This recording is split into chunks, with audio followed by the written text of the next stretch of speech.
for all to see. The signs we've lost our way. When we jail our heroes and applaud our villains and turn our hearts away. Like a silent choir, too scared to sing the anthem of a braver day. The Ballad of Dr. Bruce Paix. Hello there, Master Paix. Here we are. Oh, just turn my lights on. Forgot to have some lights. Wake up! Wake up, wake up. How are you, my friend? Pretty good. A little damp. Yeah. Oh, you've got some rain over there too, have you? Not as much as they said, but we got a bit. Yeah, we had a little bit over here as well, which was nice. Yeah. And your week's been good. Geez, I tell you what, lots happened in the last 48 hours in the world. Bloody hell. Yes, there's in this uneventful Monday. Holy dooly, mate, I tell you. Uneventful Monday. There's a lot happening in the world. I don't know. You got a lot today? What do we got? What are you pushing? 2 hours? Yeah, it feels like a 2 hour to me. I did bump one story to next week, but yeah, it feels like 2 hours. Okay. Yeah, had to bump her. Yeah, bump her to next week. I'll tell you, bump one. That would have been 3 hours then, I reckon, eh? Anyway, hello there, Persia. Joining us from Iran, by the looks. Oh, hello.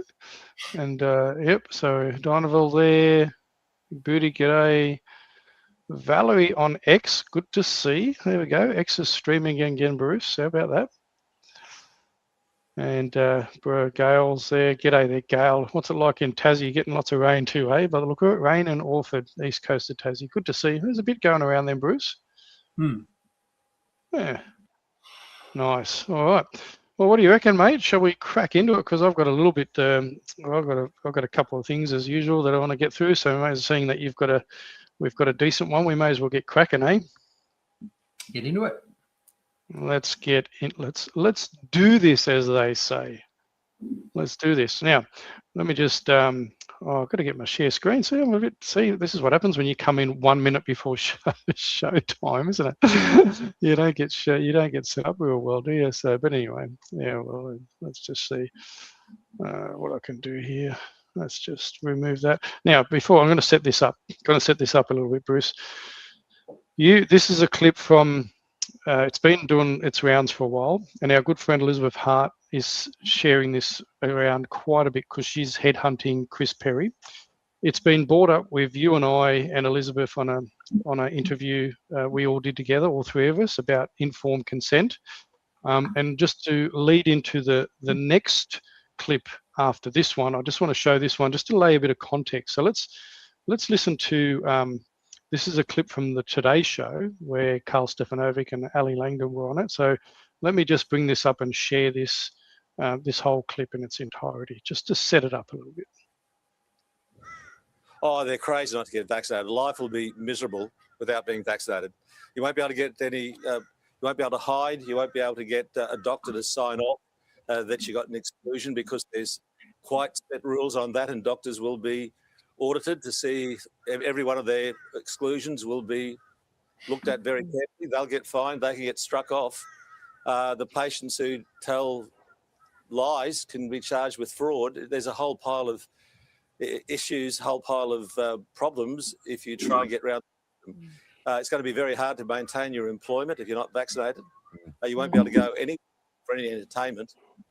So by all means, get vaccinated. You've got another week where you can get double vaccinated before the 15th to 17th of December when it's definitely coming in. And there'll be proof that you've been vaccinated, firm proof you'll be asked to show going into most venues. So get vaccinated, otherwise you're going to have a very, very lonely life and you're not going to be able to maintain your employment. Yeah, I mean, I think people who've been feeling relaxed about this might be enough the momentum to get them vaxxed. Do you think that then means you could see that opening date, the 17th of December, brought forward? Oh, I don't think people can be relaxed about it anymore. Their livelihood is on the line. Their livelihood is on the line. And just as a reminder before I go into onto the next one, Bruce, is that we know that Ali absolutely berated Craig Kelly talking about alternative treatments protocol, and she come down really hard. Ali Langdon and Carl Stefanovic did a whole, I think it was nearly 15-minute clip about getting out there and getting themselves vaccinated and all this sort of stuff. So they were fully on board. Channel 9 fully on board with this. And our good friend Elizabeth Hart is obviously still like a terrier. She's now sent her latest letter to Channel 9 asking about them to comment on the fact that their commentary during this time about informed consent. But that's not what I wanted to talk about, Bruce. What I did want to talk about is, I'm just going to read this out from PsyCat before I play this next clip, Bruce.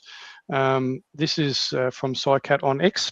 So this is a massive red pill moment for Australian legacy media. Carl Stefanovic confronts harsh truths from Gerard Rennick on COVID lockdowns and mRNA vaccines. Now, I've got a stack of time for Gerard Rennick. He's a very, very clever guy, very, very literate, knows his stuff about lots of stuff. I'm just going to play this little clip here from Carl. This is on Carl's new show. Obviously, I've shared this clips before from there, but I'm just going to play this a little bit in 2 segments. Say about me is that I supported the COVID jab, and I have regrets from that time. Yeah. And I am definitely sorry for the role I played in not questioning the science, in not questioning more the government mandates. And I feel like I isolated people because of that. And I don't think the media should be involved in that kind of messaging. What I do believe is that we should have been there to offer some sort of education, but we shouldn't have taken that step further and been a part of a campaign. And I'm legitimately sorry for that, because I don't know how that would have felt for people out there. Yeah. Okay. Well, look. So that's one bit. But I just wanted to be just to explain that. So Gerard, I'm not going to play this whole 4-minute clip because it's just a time, but Gerard, when it goes through the whole mechanisms of the mRNA vaccines and lots and lots of stuff, so he explains a little bit of stuff to Carl. But people can obviously go to Carl's YouTube channel on his new Carl Stefanovic show if they want to check out and hear from Gerard Rennick. Very articulate guy anyway. But let's just play the rest of this. So it was a bit of hit and miss in terms of how much mRNA you got in each shot. So some people wouldn't have got nothing, wouldn't have got any, and others, if it wasn't properly emulsified, would have got a lot. So it's so random. I mean, you have blown my mind, because I don't know where you were. I mean, that's perfectly. I want people to reflect on what he just said there. He says, "You blow my mind." He says, "I don't know where you were." And this is the case for, like, Gerard Rennick was very vocal. So was Malcolm Roberts. So was yourself and hundreds of other people. So just be mindful of that comment that he just made. The complexity of it. Yeah. But I feel like, and again, why I'm sorry is because the messaging around it, the right messaging wasn't there, or maybe it was, and we weren't doing our job. But it's so important during a crisis like that to get messaging right. It didn't impact people just in the sense that it injured them and has destroyed many people's health for the rest of their lives, if not killed them. Many other people have had their financial earning capacity destroyed. I mean, I know a guy, Rowe in Canberra, who basically lost his job with the public service and has had to sell his house. I mean, he was a fit and athletic guy who's actually had to sell his house. So the mandating of this vaccine is what, the other point I wanted to make with you to respond to is to mandate someone to get a vaccine. I think now on reflection is inherently wrong. Oh, absolutely. Yeah, absolutely. Because everyone has a different immune response and a different immune system. Not just morally, but there's a medical reason for that. So he was just saying, so he's saying not just morally. Now, they do go into a lot more. He was talking about not just the moral side, but the medical side, because people are allergic to certain things, penicillin and other things, which Carl is allergic to as well. So there's a lot in that. So the first thing is obviously that Carl has come out openly on his platform. He's got quite a bit of a reach now, and he's openly apologised. Now, it's up to people individually whether they choose to forgive someone on based on what they're doing. I'll leave that to other people. He's having the conversations with Gerard Rennick, and he's looking to talk to Alex Antich and others. So I'm sure there's been a lot coming on. But I see there's a few comments coming through that he knew what his role was and everything else like that. Now, do you believe, Bruce, that Karl Stefanovic was just naive? Because he just indicated there, you know, because people are in their zone, right? It's like scientists working on different parts of a bomb in different laboratories elsewhere. They got their head down, they're doing stuff and whatever, and naive to what's going on. Do you think they were just in their own bubble, or do you think he's not naive? Do you think he knew all along and he's just trying to win his way back, which would mean that he's actually lying about and the genuineness about his apology? Where's your thoughts on just listening to that short clip there? And obviously you've got to listen to all of it if you choose to. I think early on he just trusted what he was told, as did the vast bulk of citizenry. But he changed his message partway through. I remember him in a show partway through where he basically said he wasn't getting any more shots. He was over it. He was done with it. And that's well before this clip that you've just shown. So my guess is he actually got a vaccine injury after a couple of shots, which opened his eyes afterwards. That's what I think happened to Karl. Interesting. But I mean, look, some will say that it's very good that he's actually, you know, taking that, you know, using his platform and categorically apologising. You can't say that someone hasn't apologised yet. Whether people choose to forgive him for his role and Channel 9's role or Ali's role or all these other media personalities, that's just totally up to other people. I just thought it was quite interesting and very frank discussion that he's now having on his platform, where he's not restricted, I guess, to an extent. Yep, and maybe had to leave his job to speak out. I don't know. Well, you just don't know. So a lot of people, you know, saying there's some comments there about him knowing, that people saying it was a psyop, and that it's all he's kind of knows. And yeah, look, I mean, I don't know where Karl is. I mean, time will tell how much more he's got to do. He's going to say about this. But anyway, there it is. That's Karl Stefanovic, and obviously I know I've been critical of him and many other people.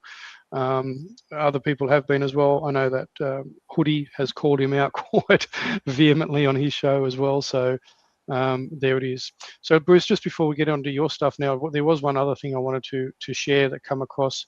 Now I'm just going to share a quick clip. Now this next clip, just to set it up, is an imam, Dr. Yassir Krahi. He's a resident scholar at a centre. He was responding to Zoran Mamdani's Democratic primary win for New York City mayor at the time, but Mamdani now won the general election and was sworn in January this year.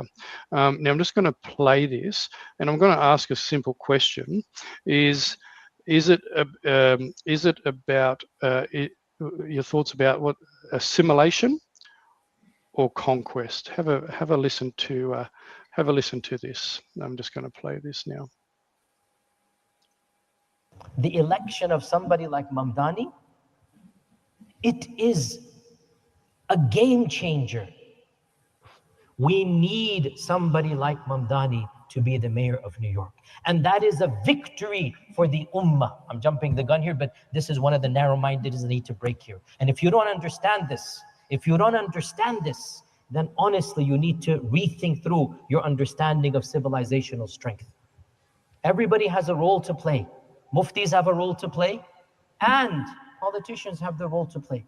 Let everybody be active in their role. This is a strength of our community. And of our greatest strengths, like I said, the political freedoms we have. The guy tried, not once, not twice, 8 times to shut our project down. I don't want to go into all the details because of time. He failed miserably at every single level, and the project is still going full steam ahead. Talking about the governor. Do you understand what I'm saying here? The governor of one of the largest states of the world, Texas, everything's big in Texas, wanted to stop, and he tried, وَمَكَرُوا وَمَكَرَ اللَّهُ. Multiple ways he tried. Alhamdulillah, that bill did not pass because of multiple reasons. Of them, We employed our lobbyists, money in the lobby. You have to do this reality. And yet here we are still debating, can I vote or not? Does voting shirk or haram or kufr? Wallahi, we are in one galaxy and the world is a different galaxy. Literally, it's just disconnected from reality. If we did not get involved, our masjid would have been shut down. Forget our project, right? These are some of the strengths. Very quickly, weaknesses. We have multiple weaknesses. Our biggest weakness is our percentage in this country. We are very disadvantaged. By the way, this is only in this country because across the Western world, mashallah, tabarakallah, percentages are rising to the point of it's terrifying them. Sweden, 10% Muslim. Oslo, Norway, 10% Muslim. Oslo, of all places, Vienna. The Ottoman Turks tried 200 years, they couldn't do anything. Vienna is 10% Muslim, mashallah, tabarakallah. 10% Muslim. England, London, it is estimated 20%. I was in Australia a year and a half ago. Australia, Sydney, there are districts the size of maybe half of Austin that are 60% Muslim. Lakemba, go look it up. Lakemba in Sydney.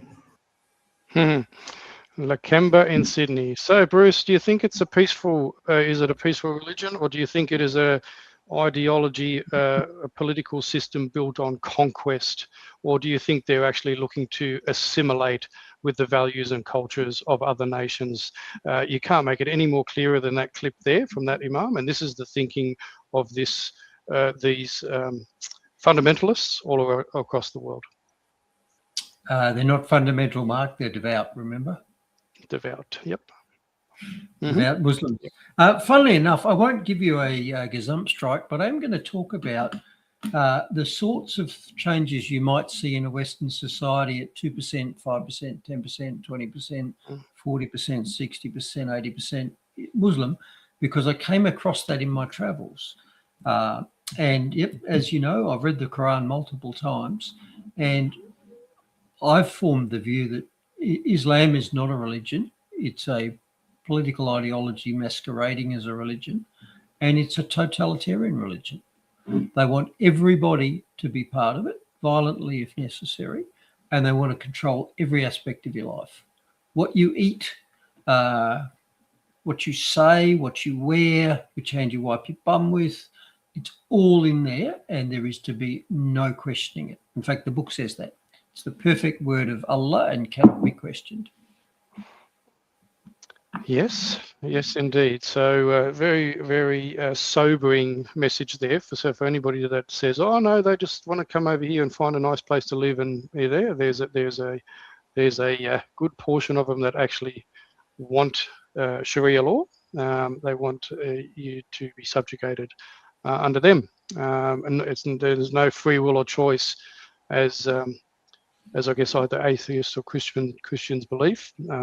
We believe in free will, choice. We were given that, and they don't.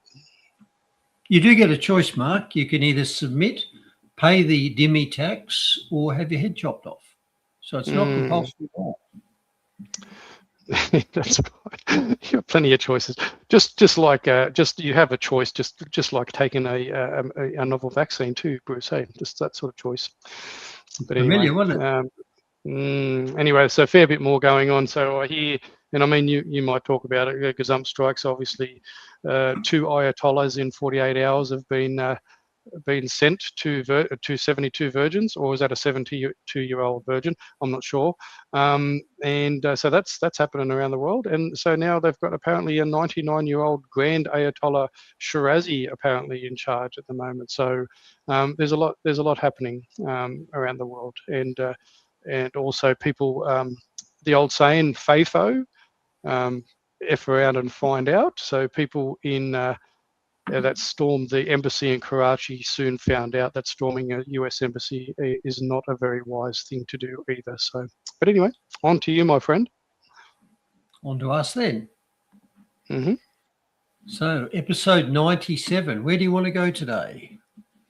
Well, I'm pretty sure you won't let us down today, Bruce. I'm pretty sure you'll have plenty there let us salivate over. Well, here's where I want to go today. So there's the contents list for the show. So we're going to start off with a brief discussion of the here we go again in the Middle East. Won't be saying much about that because it's still very much developing.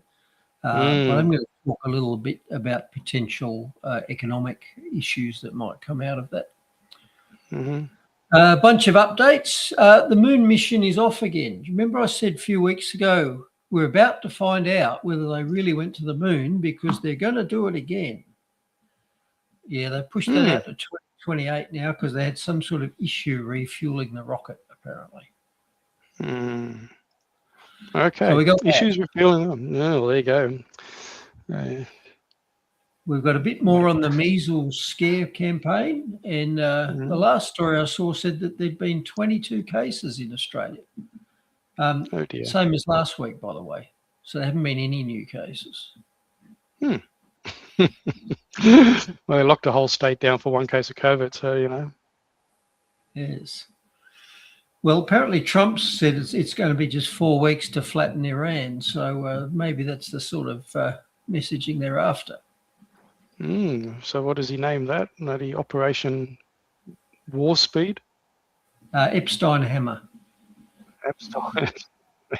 yeah. You think it might be a distraction from the Epstein? It certainly is.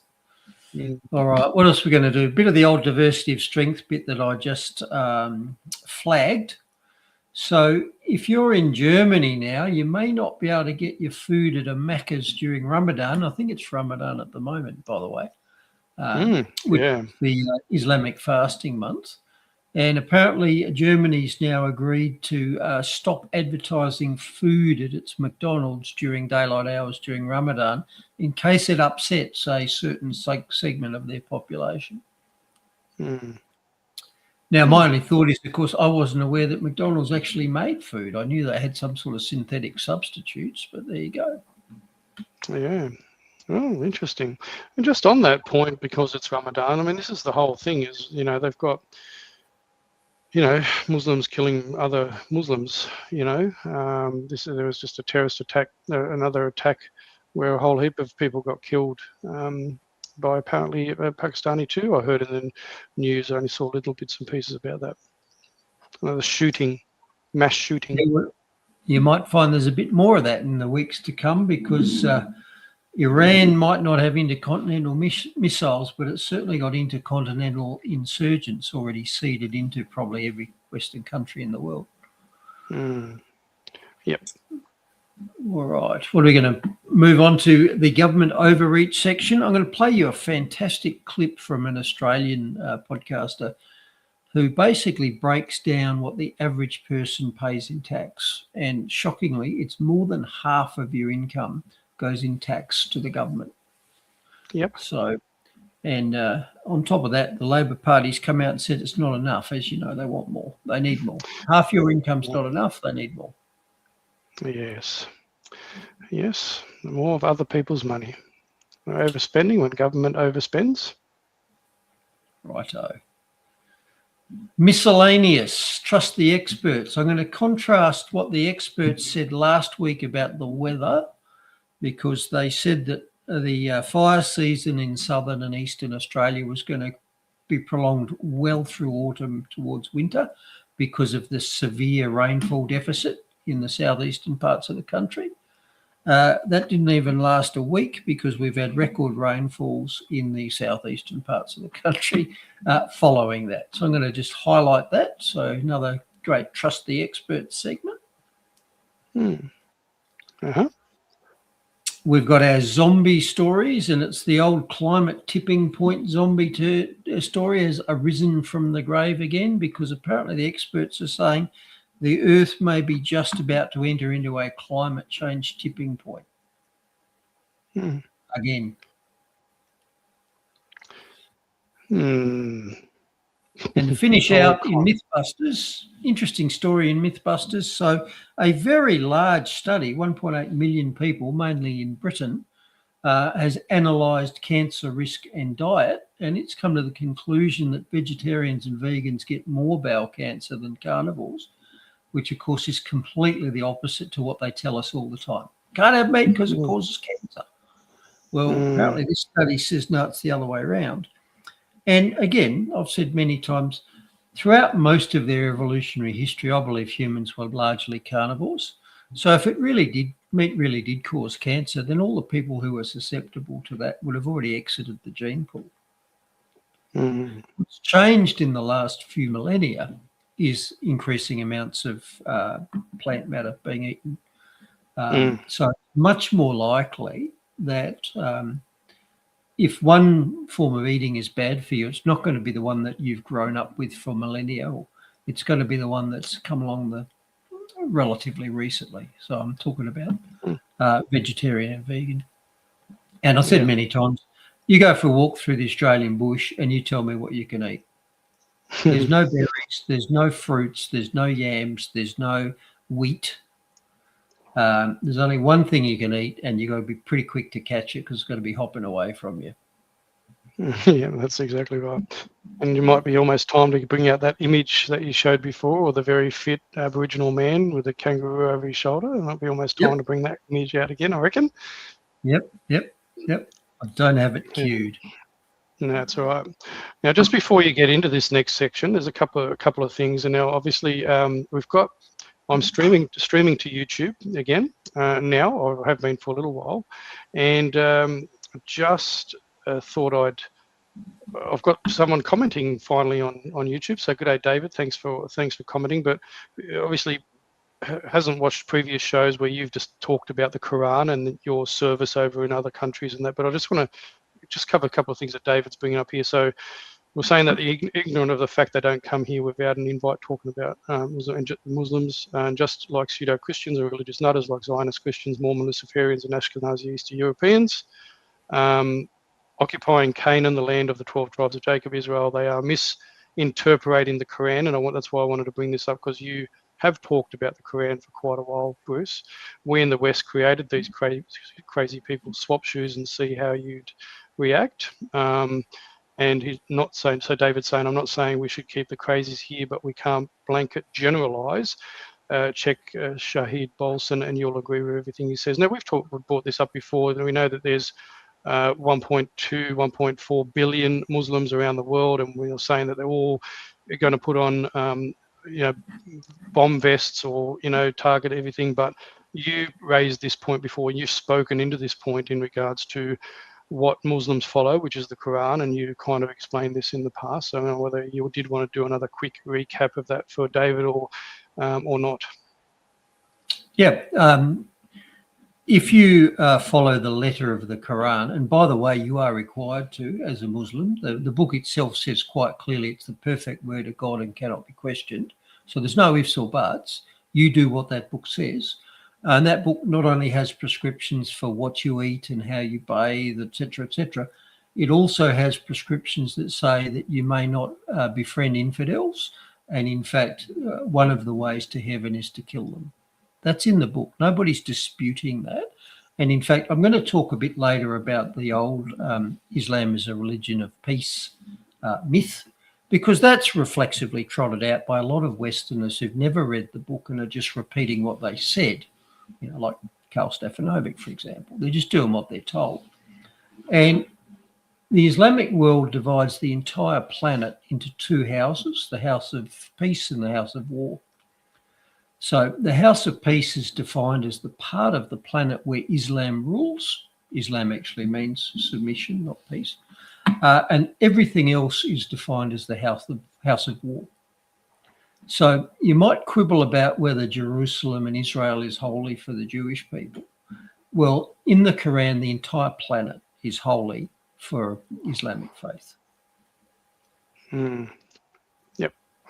Yep. But thank you, David, for commenting as well. And we don't have any issues sharing people's comments and stuff. I'll sometimes filter out some ultra vulgar language, which I prefer not to, and I guess broadcast, which is, I guess I'm okay with that. But we'd like to obviously share many comments as much as we can. So yeah. And genuine criticism or genuine discussion is great. That's what we're here for. Yeah, 100%. 100%. And keep it honest and real, and as much as respectful as possible. And that's there we go from there. Awesome. Right. So, first story of the week. We're going to briefly just flick through the Iran attacks, which have kicked off in the last day, nearly 2 days now. And this is a big story, and I think this is going to be a much bigger story than the similar event that happened about 8 months ago when, for about a week, Israel mainly, but some American influence, traded missiles with Iran. Well, it's kicked off again, and I'm going to explain why I think it's going to be a lot bigger deal this time. And one of the big deals here is that this is going to affect the entire world. This is not a regional conflict. And the reason for that is because Iran sits right next to one of the most important seaways in the world, the Strait of Hormuz, through which flows 20% of the world's oil. And in fact, it's more than that because it's more like 30% of the actual exportable oil. You know, if you just produce oil in your own country and consume it in your own country, that's not included in the figure. So the actual mobile oil, about a third of it goes through the Strait of Hormuz.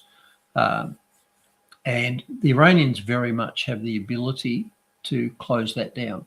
And that's what they'll do. So this is going to be another example of an asymmetric conflict where a weaker power chooses to do things to harm the superior power, but indirectly. So if the Iranians close that down, there will be massive economic effects worldwide with rises in oil prices and all the things that go along with it.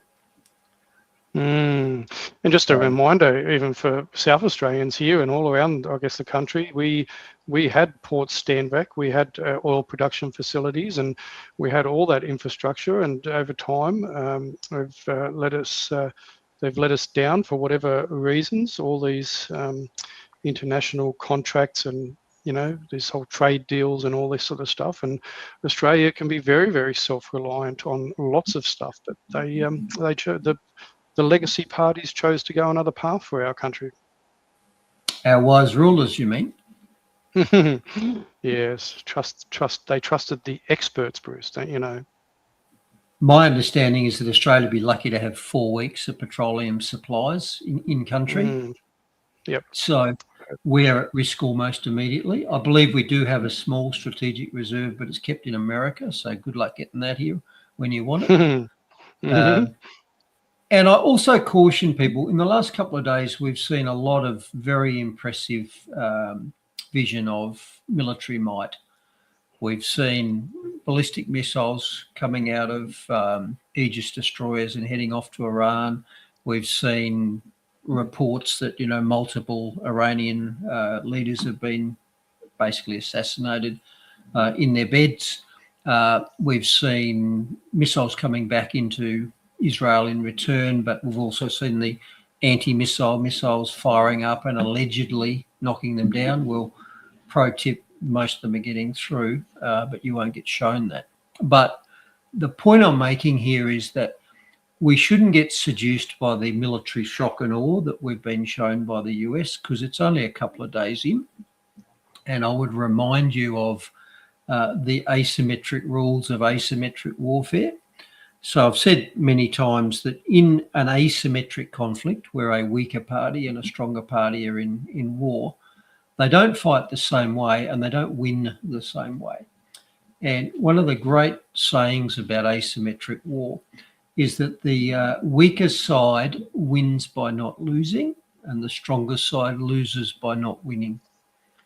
So all the Iranians have to do is to survive this to win. And if you want an example of that, look at Gaza. Gaza has been flattened from end to end for about 3 years, and Hamas is still in charge of it. The Israelis have not been able to conquer Gaza. Well, Iran is vastly larger, vastly more powerful, and bombing it for a few weeks isn't going to force the Iranians into submission. At the end of the day, the US will have to go home because they'll not be able to maintain the weaponry. They'll run out of munitions. And that's if they don't actually get defeated by asymmetric tactics, if they don't get their carriers hit by ballistic missiles, if they don't get ships mined in the Strait of Hormuz, etc., etc., etc. So don't assume after 2 nights of TV showing lots of firepower hitting Tehran, don't assume it's over for Iran, because this will have a long way to go if the Iranians choose to do so. All they've got to do is persist, and they win. And I was reading some blog posts during the week which pointed out that everything that Israel and America are doing to Iran is basically air power. They're bombing it, whether it's by missiles or by actual bombs. They're bombing it.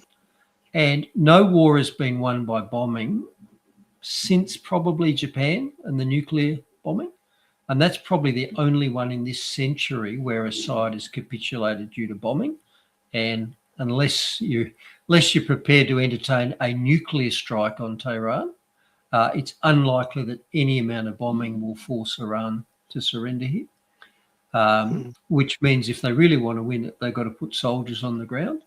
Now, Iran is 3 times the size of Iraq, probably has 3 times the population, has a much better technological base, and the US and all the other major Western militaries could not defeat Iraq. They shock and awed the country, and then they lost to an insurgency. Same thing happened in Afghanistan. So this thing has a long way to run if that's what the Iranians choose. It's a long, yes, a very, very, very long time. That's right. As I said, and you've brought this up many times, as the most advanced superpowers, and with all the armory, Vietnam and other examples of in the countries, they go to ground and they go back to basic war fighting, eh? Yep, and the US gets their butt kicked every time. Yep. Time. Gail raises a good point, because I mean it's costing us $1 squillion on this AUKUS submarine deal and all that, and they're probably not going to be ready for 2040. But drones is the way to go. I mean, all the billions and billions of dollars. I mean, surely we'd be able to set up drones in our defences and stuff. There's so many other ways that we could have spent billions and billions of dollars on sort of defences and other things for our nation. Correct, and that's a great example of asymmetric warfare. The Ukrainians are the weaker power to the Russians, and they're employing a lot of FPI drones, first-person drones. The Iranians make small, cheap, but effective drones. So, yeah, the trouble with a drone here is that we can't invade Iran with an FPV drone in Australia. So the people who still believe in expeditionary warfare, Australians going to the Middle East to fight, Australians going to Europe to fight, Australians going to Japan to fight, you needed conventional ships and military to get there and do it. But if you look at a defensive posture, and I would remind you that I was a member of the Australian Defence Force, not the Australian Attack Force, and that we could defend Australia on that same low-tech basis, as has been done successfully by the Afghans, the Iraqis, any number of others. So the main use of these very high-end, very expensive platforms is power projection overseas, and also, of course, to give lots of money to the manufacturers. That's what it's all about. Yeah, I doubt exactly we'll ever right. see. I don't think we'll see nuclear subs. I think they'll be decades before we get them, and we'll only get them if the US agrees to release them and doesn't want them, such as, if they don't happen to need them for defending Taiwan, for example. And throughout history, navies have cancelled warships that they were building for other countries. Now, Britain did it in the First World War. It took back battleships that were going to go to South America and also to Japan, which was an ally in the First World War. If something comes up, we won't get those subs anyway. America will keep them. 2045, they reckon, Bruce. Anyway, that's the projected time frame for these things, is 2045. And to be honest, I've always been a bigger advocate for looking at defending our nation and looking at all technologies available to be able to do such. We're very unlike many other nations that are bordered by other countries. We're surrounded by water, and we're very unique in that way. So a little bit different, and I think we should be posturing much more for defence than attack. And we're self-sufficient in almost every resource. Yep. So Yep, yeah, exactly. we are almost uniquely placed as a defensive posture worldwide. Yep. No, agree there, David, as well. Yep. All righty, moving along. Mm-hmm. So I've said the economic consequences of the US and Israel bombing Iran could be severe if the Strait of Hormuz is closed. And I believe it is declared as closed. If it stays closed for more than a week, watch out. And I'd also point out that directly to the west of it there, you've got the Red Sea and the Bab el-Mandeb. And that's got the Suez Canal at one end of it. And that has been interdicted by Houthis using missiles as well in recent times. And so not only would shutting the Persian Gulf down take away 30% of the world's exportable oil, but 30% of the world's shipping traffic passes through the Suez Canal as well. So if the Houthis, who are Islamic, take sides with Iran, they could very easily shut that strait down as well. So you've just doubled the economic effects. And I might add, they've done this in the past.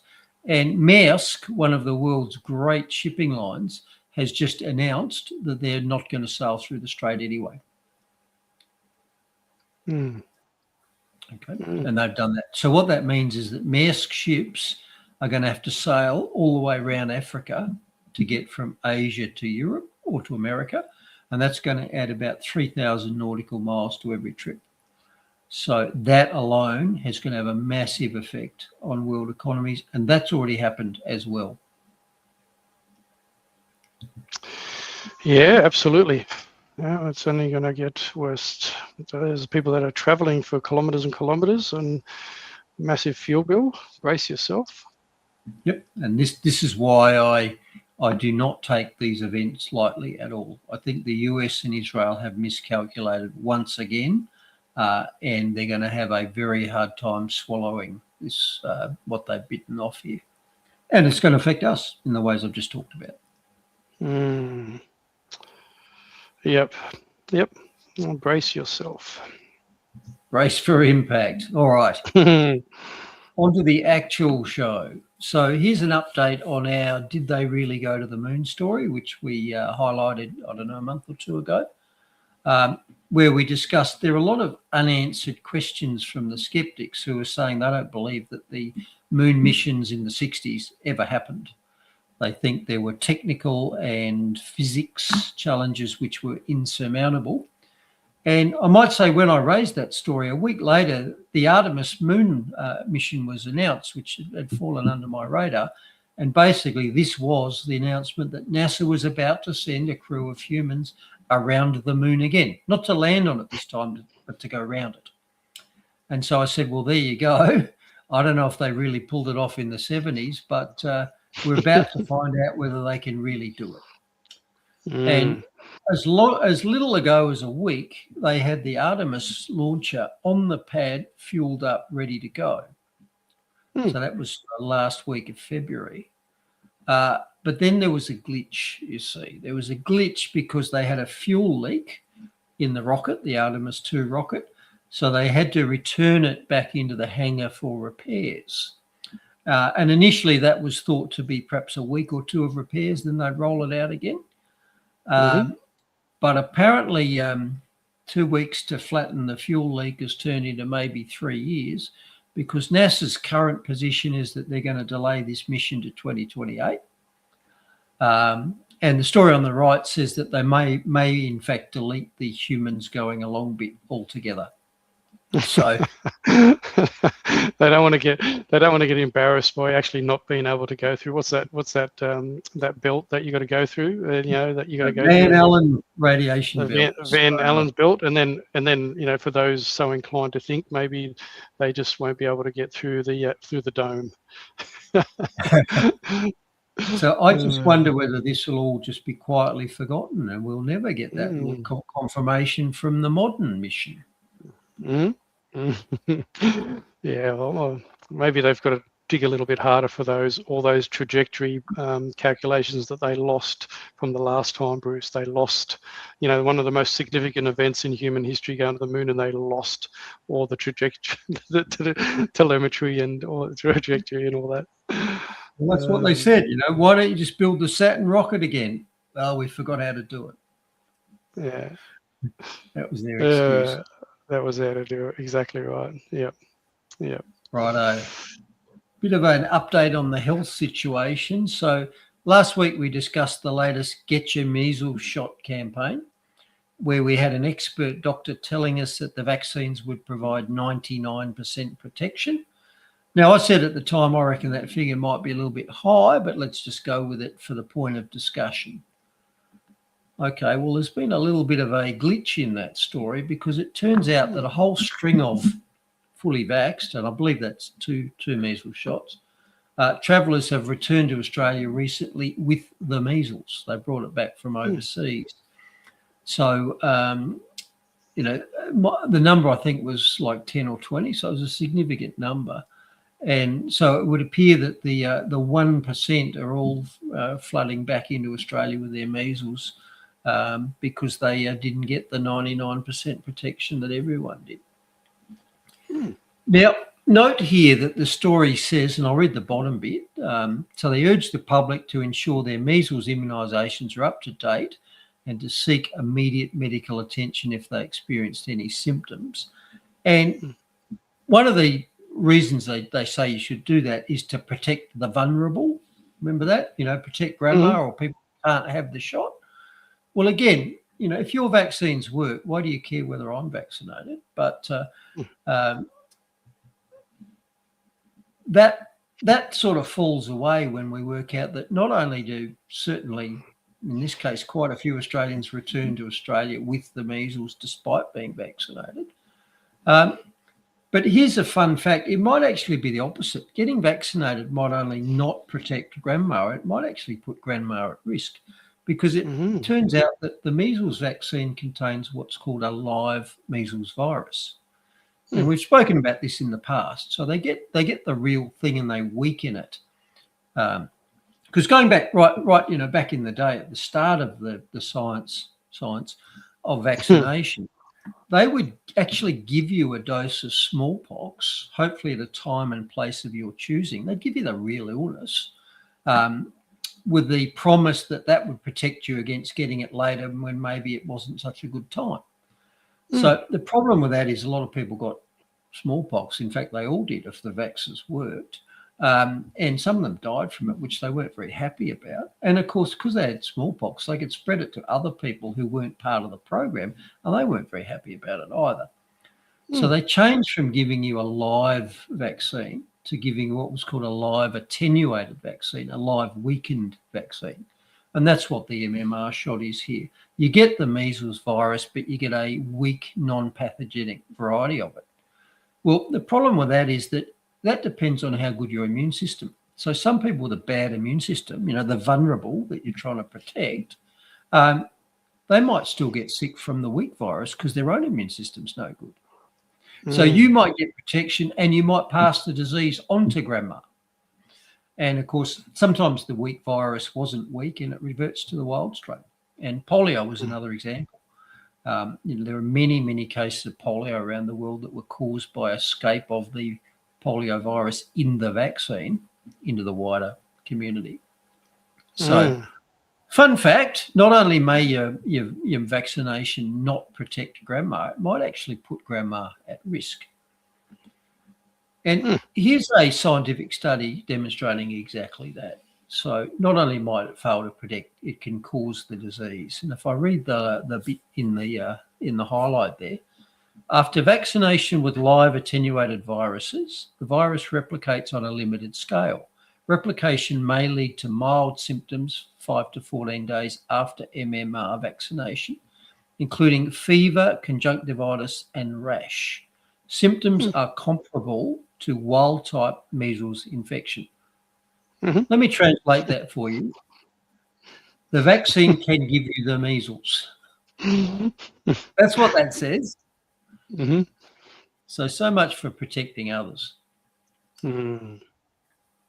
Anyhow. Yep. All right. Good old grandma's recipes, eh? Brandy, brew, Dettol, Bob's Yarn. Yeah, exactly. Yep.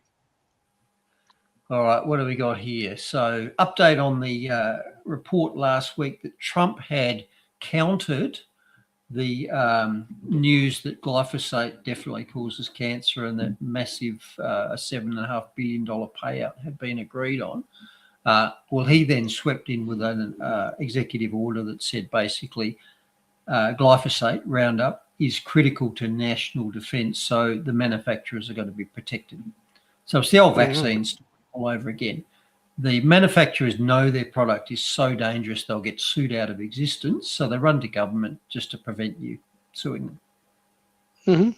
Yeah, they don't make their product better, they just get liability protection. Yeah, and exactly right. That was a terrible shame. And I have noticed in the week since, the update is that RFK Jr. has come out and said that he does not support this. So he was interviewed on Rogan, and here's a couple of things he said. It was not something I was particularly happy with, to put it mildly. So Trump exempting the glyphosate manufacturers from liability did not make RFK Jr. particularly happy. He also went on to say that pesticides are poison. Glyphosate's a herbicide, not a pesticide, but let's not quibble. They're designed to kill all life. It's not a good thing to have in your food. And I reference back to what we've discussed in the past. Glyphosate is routinely sprayed on food crops in Australia and elsewhere to kill all the plants at the same time so you can harvest them all at the same time. Now, they fraudulently call this drying out. So you might be, don't quote the exact crops because I'm not sure, but if you see a wheat field in Australia that is all golden brown, it's all dyed at the same time, that's probably because it's got glyphosate sprayed all over it, because plants don't all naturally ripen and die at the same time. So many of our food crops have glyphosate drenched all over them as part of the harvesting process. And this sadly is one reason why, now that I've gone carnivore, I have very little vegetable matter.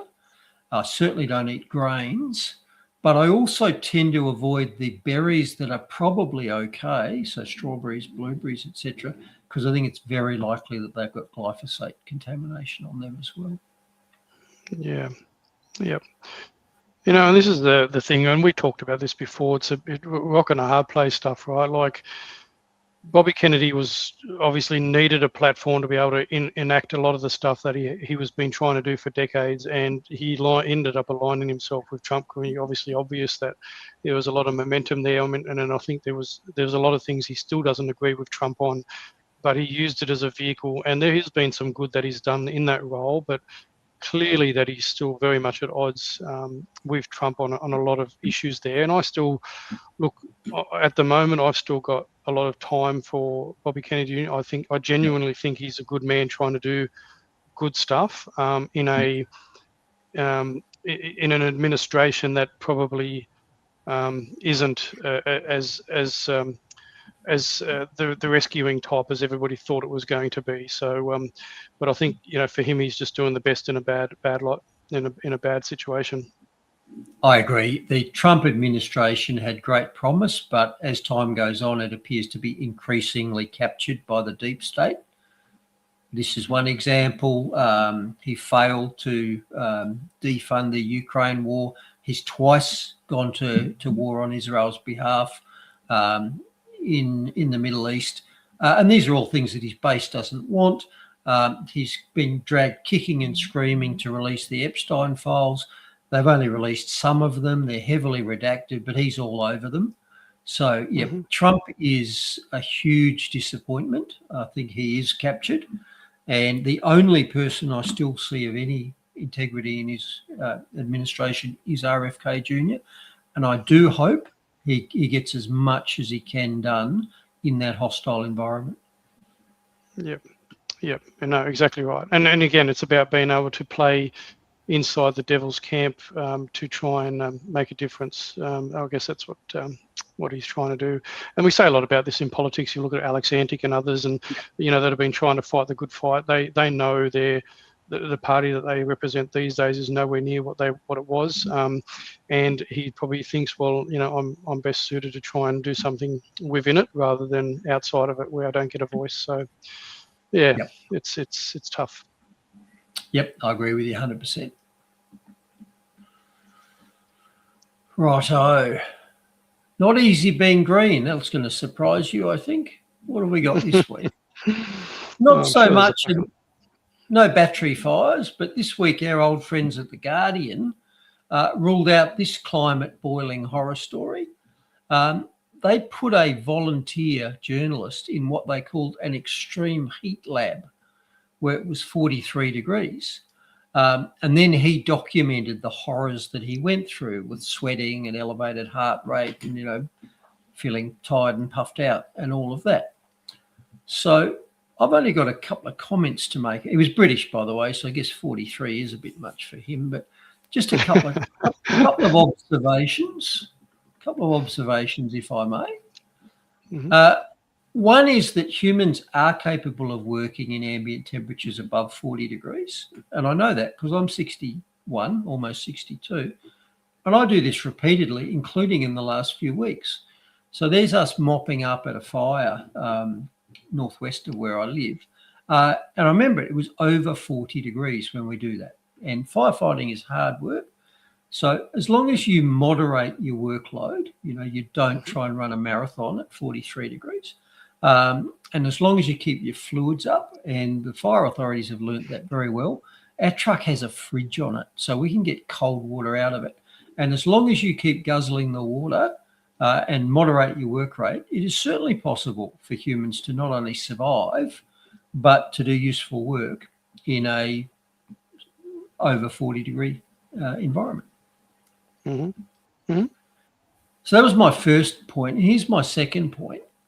If humans really can't tolerate those levels of extreme heat, perhaps they could do something to moderate the environment, because humans are pretty clever, and maybe that's something they could turn their minds to.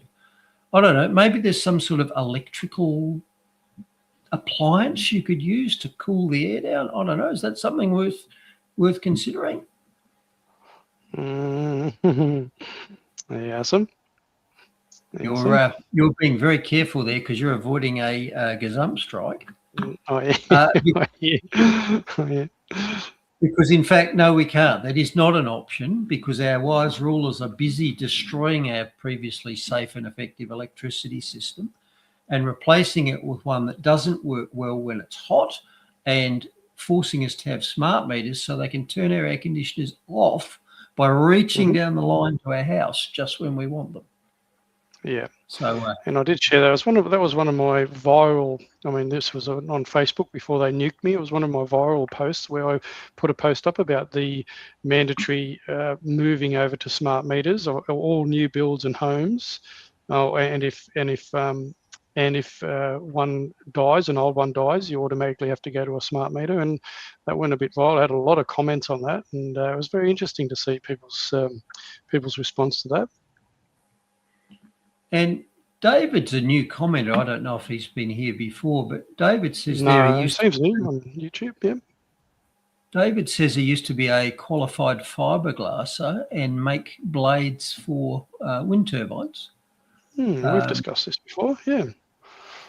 Yeah, I hope the fiberglass wasn't delaminating and spewing fibers all over the environment.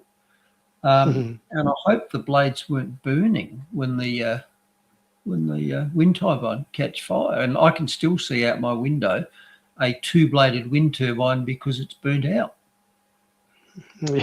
Yeah, that's right. I remember you had to attend there, didn't you? Yeah. I spent all night on that. Yeah. Yeah, and we did cover that in a story about the particles being thrown off through the air and stuff like that. Yep. Yeah. Well, everybody's welcome here, except, well, there is one comment here who got a bit tiresome in the end because his comments weren't always honest. Well, he's still not banned, though. Still not banned? No, he's not banned. No, he's not banned. No, I don't always come on. Don't always platform him, though. No, he hasn't. He hasn't been on for a little while. He hasn't. Yeah, but anyway, g'day Dan. If you happen to be sitting there quietly, It's sad, really. Might be maybe lurking. he's actually just doing his work, Bruce. Now, maybe he's actually busy. Maybe Well, we know Peter. that cardiologists' workload's gone up with all those sudden and unexpected leaves. Yep. Righto, let's have a look at the markets. Now, the markets opened this morning, which was the first day after the weekend attacks on Iran, and the US usually targets them for weekends because that gives the stock markets time to adjust and also gives the governments time to rectify any things like, plunges on the market. And there really wasn't a lot of change today in comparison to what I might have expected. So compared to last week, gold's up another 4%, silver's up 12%, and you might remember 10% a week seems to be normal for silver at the moment. Bitcoin's still a bit soft, down a few percent. The Australian stock market was off a little bit, and the price of oil was up a bit, so about 8%. So the markets basically are saying that they don't think the stuff going on in the Persian Gulf is really anything to be concerned about because they haven't reacted to it. You would think with the risk of the loss of 30% of the world's exportable oil, which could cause a doubling in oil prices, you might have thought the oil price would be up a tad more than 8%, and you might have thought the stock markets would be down. Not really. So the markets are telling us they're not that fussed. I'm not so sure for the reasons that I outlined a little bit earlier.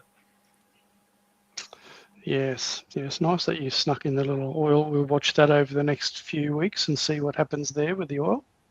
And that's why it's in red, because that's a new addition there. And I'm feeling a bit chuffed myself because I messaged a few people on Friday night. Be a good idea to make sure your car's full of juice because there's massive tension in the Persian Gulf. And I had several people message me back and say, yep, I did it.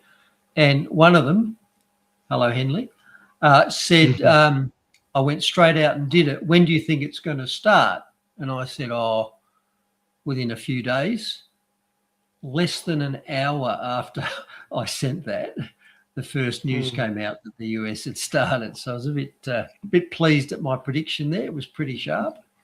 And that's just on the back of me just hoovering up the vibe from what's called OSINT, open source intelligence. So all the things that the media are talking about around the world, nothing secret, just trying to get a vibe for what's going on. That's called OSINT. And my OSINT said that, yeah, the Persian Gulf thing was going to kick off over the weekend, and it did. Yeah, bloody hell, look at you with your prediction. Jedi Knight, Bruce. Yeah. What do they call it? The Floridians really, something like that. Yeah, strong in you, my friend. Force is strong in you. All right. Diversity is strength section. And I mentioned this in the opening. So this story from McDonald's in Germany unfortunately contradicts one of the beliefs of your state premier, good old Malinowskis. Because you might remember him saying that there were basically two benefits to multiculturalism. One is that you got really good food, and the other was that you got someone to wipe your bum when you got old. He didn't make both those statements at the same time, but they were two of his famous statements, and we platformed both of them for him. Oh yeah, didn't go viral? Bum wiping one, that's for sure. Yeah, well, who's going to pick the cotton is the old analogy. Well, here's the problem with this. So in Germany, you don't get multicultural food. In fact, you don't get any food during Ramadan because German McDonald's branches have agreed to not advertise food during daylight hours in Ramadan. In other words, when Muslims are fasting. So they've agreed that they'll cut out their advertising to reflect the wishes of their Muslim population. Now, I might add, if you're supposed to be fasting, why are you reading advertisements on McDonald's anyway? And do you really lack the the willpower to not eat for the hours of daylight. And I might add, I've told you in the past, I do a 5-day fast to start every new season. It knocks a few kilos off. It's an anti-inflammatory boost. It's a metabolic reset. Well, I'm 48 hours into that now. The cup I keep holding up's got water in it, nothing more. You notice there's no muscat tonight. So I'm sitting here talking to you 48 hours into a fast, and yet Germany's Muslims can't even bear to see an advert for food for 12 hours. Less than that because it's winter. So they don't seem to be very devout, although having said that, they're devout enough to insist that food not be shown, not even to non-Muslims during the holy months. Well, this is the same with Christians. There's lots of fasting obligations too for Christians. You haven't seen them call for fast food outlets to stop advertising or anything. It just, Christians have been around for over 2,000 years, Bruce, and a little bit longer, and you haven't seen them try to dictate and stipulate when there should be or shouldn't be any advertising when they're fasting. Now, one religion seems to be better at sort of adulting through the world and taking personal responsibility for managing their own temptations, and another religion doesn't really seem to be quite as good at that. And that other religion, by the way, again, can't trust themselves with the temptation of women, so they've got to cover them up in head-to-toe sacks. Yep, that's exactly right. Yes, rather than own accountability, looking at yourself, and they want to try and force others to comply. It almost sounds like the state, Bruce, doesn't it? Well, totalitarian political ideology, that does sound like the state, doesn't it? It's for the greater good, Bruce, because it's a personal accountability. Who would have thought, hey? Who would have thought about this personal accountability stuff, mate? Now, legging on from that story in Germany where they're actually getting genuine societal changes as a result of their new Germans, I actually came across this book from a scholar called Peter Hammond, who documents the societal changes that you can expect as a Western country becomes increasingly Islamicized. I thought I might take you through them. So he says under 2%, so examples of the US, Poland and Japan, the Muslims are generally seen as a peace-loving minority and do not pose a significant threat. Now, that would have been Australia probably until recently, although I think Bondi might have rather, messed that up a bit. From 2 to 5%, you see efforts to proselytise, that means to convert others or to aggressively market the faith, amongst other ethnic minorities and disaffected groups, including recruitment in jails and street gangs. And examples of 2 to 5% are Australia, Norway, Finland and Canada, notwithstanding you said that Lakemba might be 60%, but we'll come to that in a sec. At 5% and above, Muslims begin exerting an influence disproportionate to their numbers. This is Germany, by the way. Pushing for the introduction of halal food standards and pressuring supermarkets to stock these products, or as we've seen, to not advertise them during Ramadan. So examples of that is the UK, Holland, Denmark and Germany. Well, we had that here as well, though. I know that Curlew Smith and they talked about that about over 10 years ago with halal certification here in Australia, and they're making money of it. Yep, and I've told you that anytime I ask for non-halal food, I get a puzzled look and then a laugh. Try doing that to one of our more friction-producing new citizens and see how they like that. Yeah, agreed. Okay, 10%. So when Islam is 10% of your population in a Western country, lawlessness increases as a means of complaining about conditions. Any action perceived as an offence to Islam may result in uprisings and threats. So examples of that are France, India and Israel. And I think we can all remember examples of massive Islamic civil disobedience. From 20% up, expect hair-triggered rioting, formation of jihad militias and sporadic killings. Examples are Sudan and Ethiopia. 40% and above, widespread massacres and ongoing militia warfare become common. Examples, Nigeria and Bosnia. And we've certainly heard Boko Haram kidnapping and either murdering or forcibly converting schoolgirls. And Nigeria also has, Bosnia has also had, ethnic conflict in recent times. 60% and above, so this is Lakemba. Nations experience unfettered persecution of non-believers, sporadic ethnic cleansing, and the use of Sharia law as a weapon. Example, Lebanon. 80% and above expect daily intimidation, violent jihad, and state-run ethnic cleansing or genocide to drive out infidels.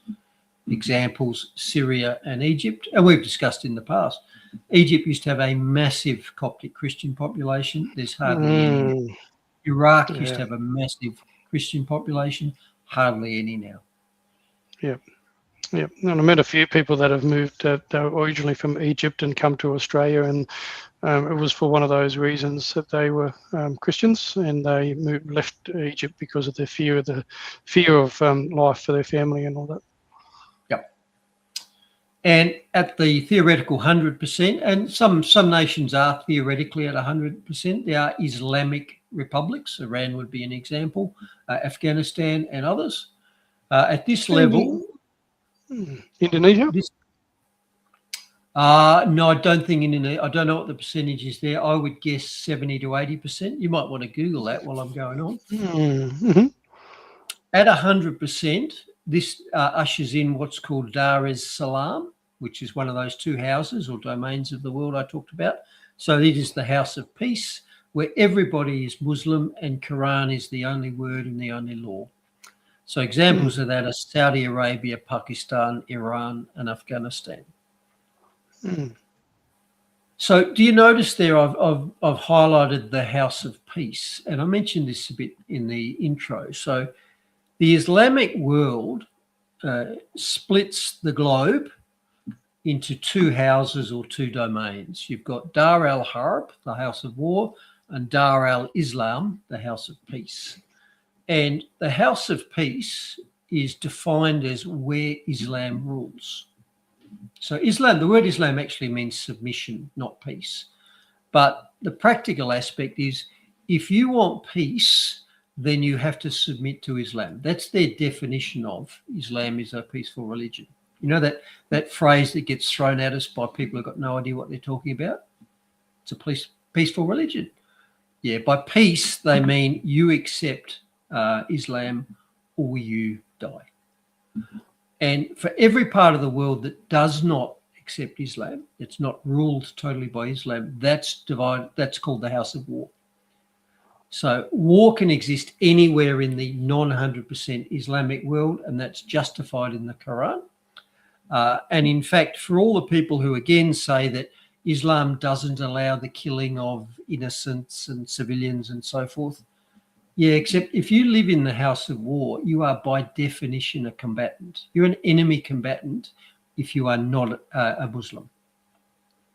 So you become a target, and this is all in the Quran. I'm not making this up. So for all you people who parrot back all those homilies and platitudes, read the manual and you'll know these things. So Indonesia is near on 90%, so 88% of Muslim Islam in Indonesia. Yeah, okay. And they do have episodes of religiously based conflict, although they're not doing too bad in comparison to a number of other majority Muslim countries, are they? No. I mean, very big tourist country too, and they get a lot of money out of tourism, so I guess they're a bit more moderate maybe in that region because of the Western influence and the money. But I guess if it's really, they won't care about the money if they're really strict adherers to the Quran. I don't know. And having said that, their main hub is Bali, which I believe is Buddhist. I don't think Bali's a Islamic enclave. Well, there you go. All right. So moving on into our government overreach section.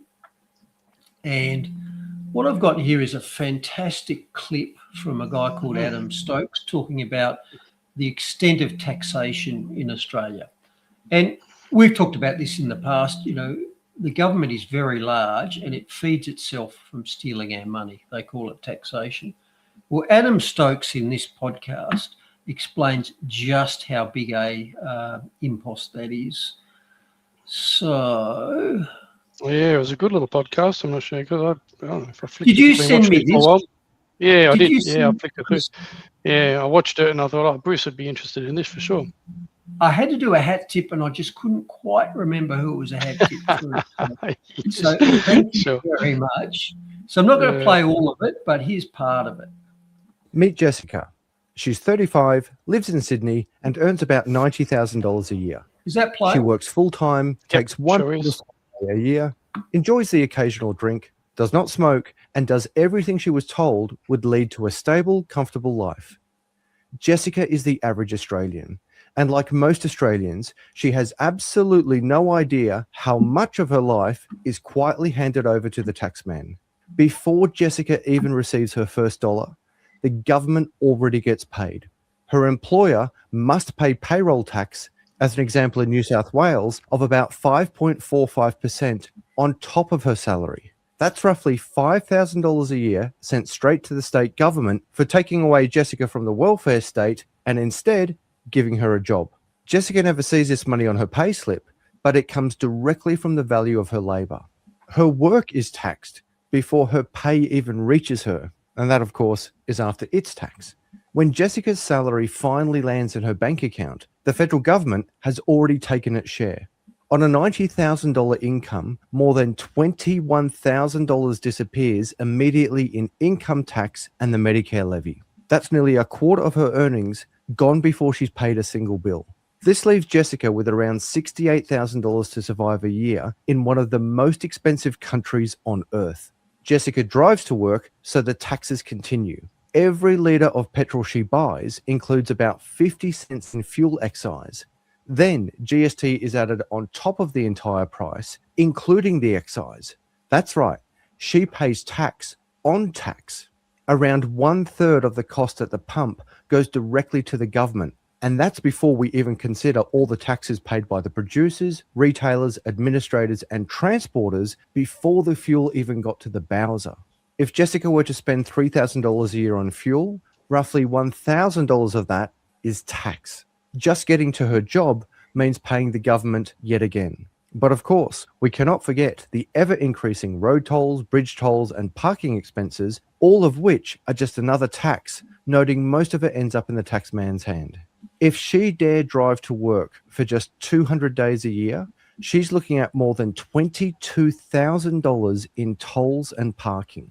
If she sacrifices the convenience, speed, and security of her own car for the risk, long travel time, and potential standing room only of public transport, she may be privileged enough to pay just $2,000 a year post-tax dollars for the honour to work. Every purchase Jessica makes is taxed.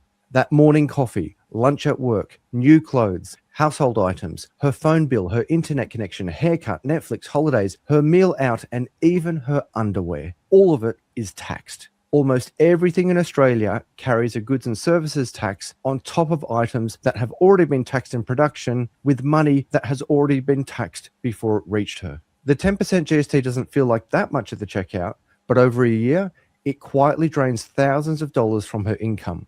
But don't forget, that $7 coffee and $15 sandwich, not to mention everything in her life, had every component of its production, labour, transportation and administration taxed along the way, all of which is lumped on Jessica before a GST is slapped on top of it all again, paid with post-tax dollars on already taxed goods. That additional 10% is just slapped on at the end. In other words, Jessica's employee is taxed before she is taxed, so she can pay tax on goods that have been taxed on every stage of its physical existence, administrative compliance, human labour force contribution, and company tax commitments. There is no opt-out. Simply existing in the economy means paying tax on top of prices already incorporating tax with money that has already been taxed by a labour force that is relentlessly taxed. Even Jessica's future is taxed. Her employer contributes to her superannuation, but the government takes 15% of that contribution immediately. So even her retirement savings are clipped before they have a chance to grow. It's hidden, but it's real. Oh, and if she dies, that will be taxed as well. Jessica owns a car, which means annual registration fees, insurance duties, and government charges. Buying the car means paying both GST and stamp duty on it. Owning the car means paying the state every year to do so. Jessica also owns a modest home. Well, the bank does. She just pays interest on it for the next 30 years. When she bought it, the government charged her $52,000 in stamp duty up front, a fancy legal term for just another tax. Years of savings gone in one transaction because she dared to buy a home.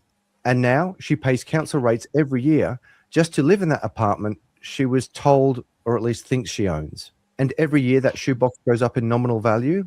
Her reward is that she gets to pay the government even more tax through rates increases, as those numbers are based on an arbitrary value the government makes up.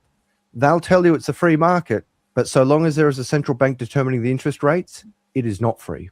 Jessica thinks she's getting richer because the so-called value of her property is going up, when in actuality, she's now just paying more taxes through more rates on something she is yet to own, let alone sell.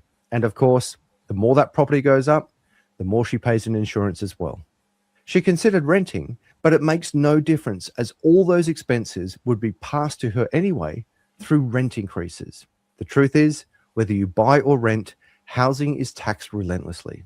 Jessica doesn't smoke, but if she did, around 70% of the cost of cigarettes would be tax. A $50 pack typically contains about $35 for the government. She enjoys the occasional drink, and alcohol is taxed heavily too.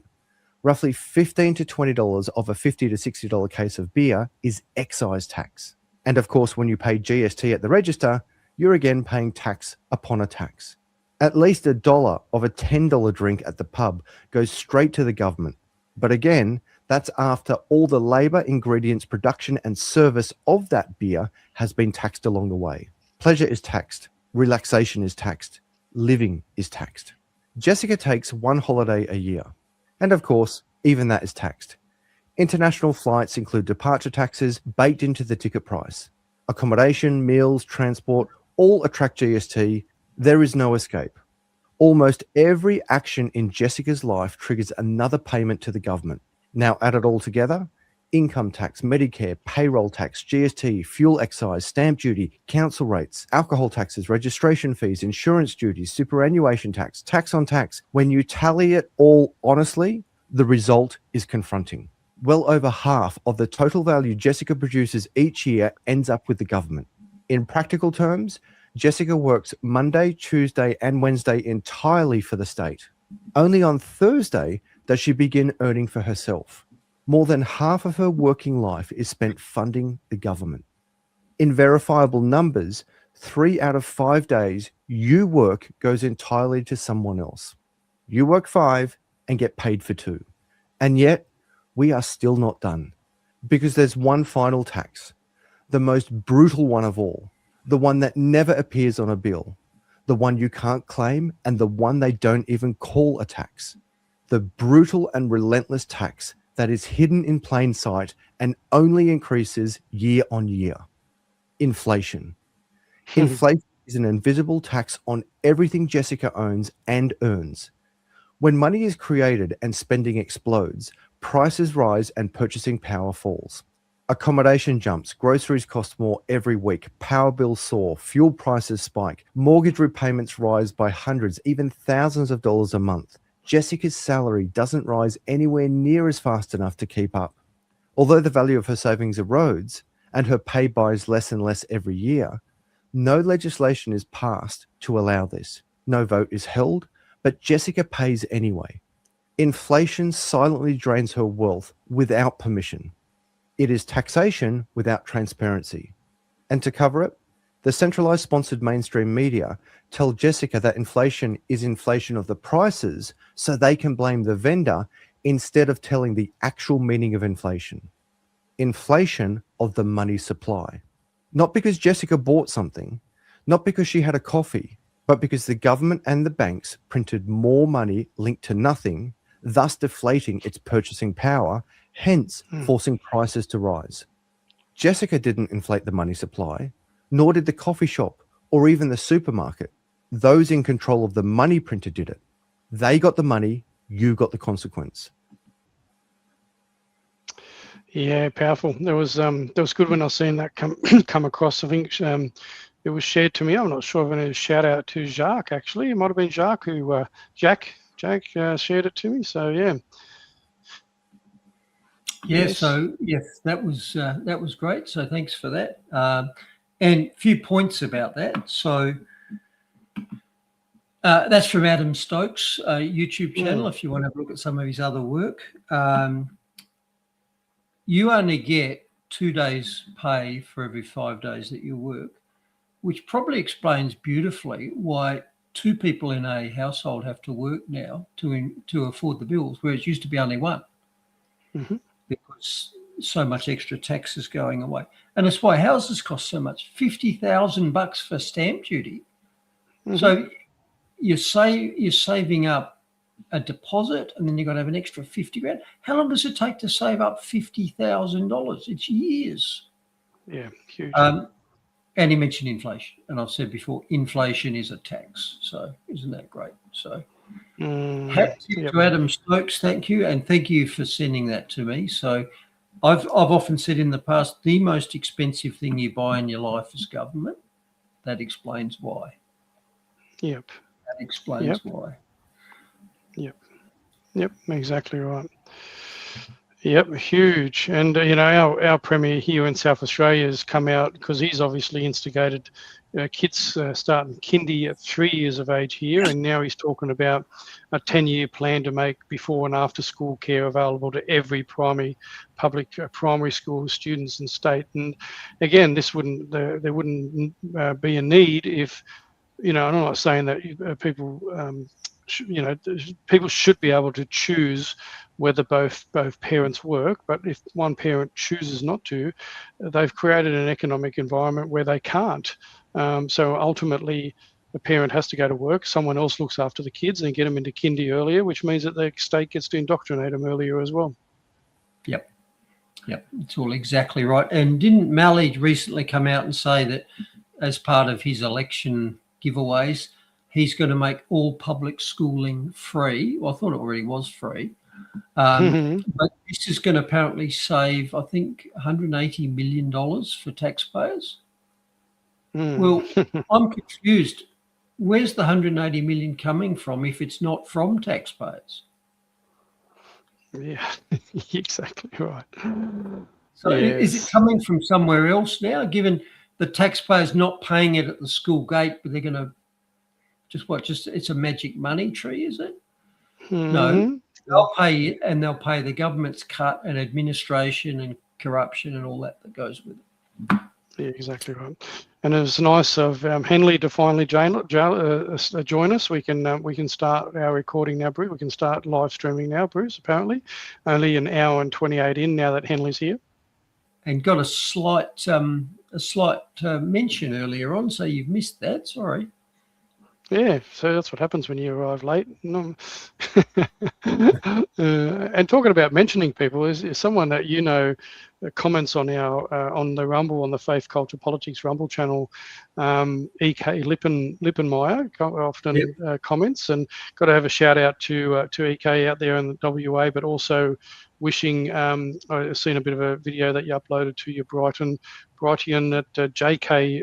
Lippenmeyer is not doing real well, so praying for a speedy recovery there with the leg ulcers and all the other stuff that's going on there. So if you do get to see, a big shout out to you, one of our regular commenters on the Rumbles. Okay. All right. So I've just shown you that clip from Adam Stokes that says the government's already taking more than half of your productive effort as tax. But here's the thing: it's still not enough. 57% of your income going straight to the government is not enough.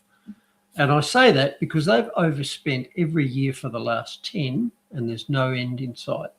So if you total up the last 10 years of deficits that you've got there, that's $500 billion the government has overspent over the last 10 years. Now, if that was you and I, our credit cards would be taken away. But the government just wants to spend as much as they feel like and to hit you up for the difference. And here's the thing, Labor's come out and admitted that even though they're taking 50% of our income already, it's still not enough. They want more MPs. Let me translate that for you. Labor wants more government, whereas we're already giving more than half of our income to the government that we're buying already. Wow. Yeah. Wow. Well, when you consider at the moment, Bruce, they've got an overspending habit that current estimates are around $60 to $70 million per day on interest. Yeah. Let that sink in for a minute. Between $60 and $70 million per day on interest. So of course they've got to keep mum and dad working and, you know, tax you to the hilt and tax both of them over 50% of their earnings. And they want more. Mm-hmm. Yep. And they do want more because Jim Chalmers has admitted that he wants tax reform to be the centrepiece of his upcoming budget. Now, Mark, do I have to remind you of Bruce's iron law of tax reform? Yeah. Reform always means increase. And in fact, I even came across, this is not a quite watching the show moment, but this media story about one of their proposed reforms, the doubling of the capital gains tax, they also mentioned the iron law of tax reform. But they used a different iron law. Their iron law is that you won't please everybody. I think they're both true. Reforms are always increases, and of course you're not going to please everybody. Well, that just goes without saying, doesn't it? Sometimes you just got to make hard decisions, don't you? Well, if it were you and I, we'd be labelled addicts, we'd be put into detox, and our credit cards would be taken away. Absolutely. Yeah, but can't touch them, mate. They're the politicians. Now, incidentally, that set me off on a little tangent because I thought, I wonder where the phrase iron law comes from. So I did a bit of the Googles there, and it appears I haven't done one of that, yeah. The term was first used by the German poet Goethe in 1783 in his poem On the Divine, and he used it to describe the immutable or unchangeable laws of nature, gravity, for example. So, yep. So that's the origin of the phrase iron law. And here's a few other iron laws. So Lassalle's iron law of wages says that real wages always tend towards the minimum wage necessary to sustain the life of the worker. In other words, the wages are competed down to effectively zero.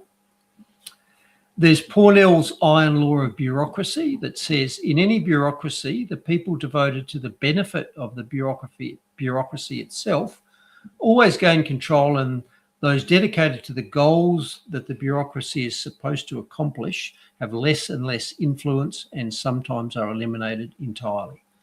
In other words, bureaucracies start to serve themselves instead of the people. That seems like an iron law to me.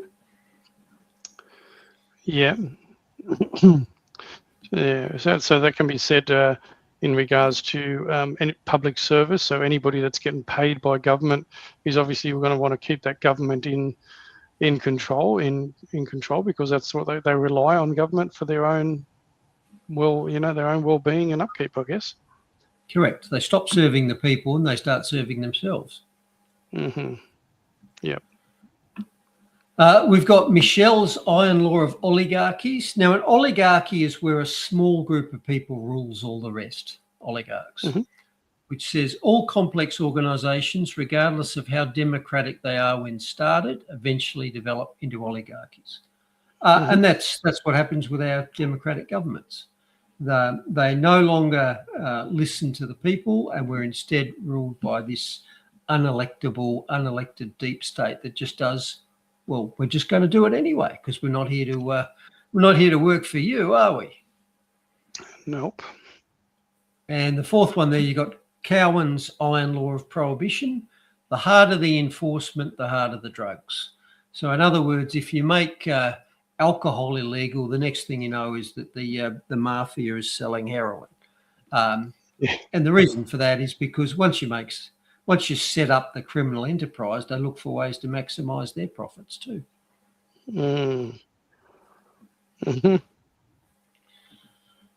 And while we're on the subject of tax, I came across an acknowledgement of a vulnerable group speech that I actually can support.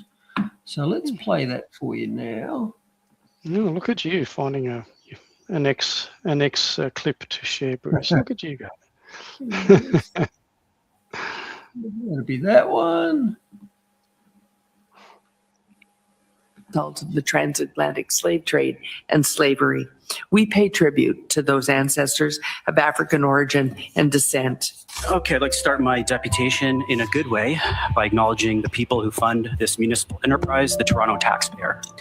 Let's reflect and remember that every word spoken in this chamber, every light bulb, and every salary paid, including those of city councillors, is funded almost entirely by the hard work and earnings of taxpayers and property owners. Nearly all of the city's $18.9 billion budget comes directly from them. We acknowledge that while taxpayers and property owners have endured an almost 20% increase in the last 3 years, only a small and insulated group decides how much of their income is expropriated to sustain a burgeoning municipal bureaucracy that continues to grow regardless of outcomes and results. We pay respect to those taxpayers because without them, this institution could not indulge in ideological excesses like renaming streets and public squares, painting roads with inferior and environmentally damaging red paint, nor fund harm reduction programs that result in a steady stream of drug paraphernalia littering our streets, sidewalks, parks, and playgrounds. In this spirit of acknowledgement and with an eye to the future, we recognize the Toronto taxpayer and revere their tolerance for being taxed. No,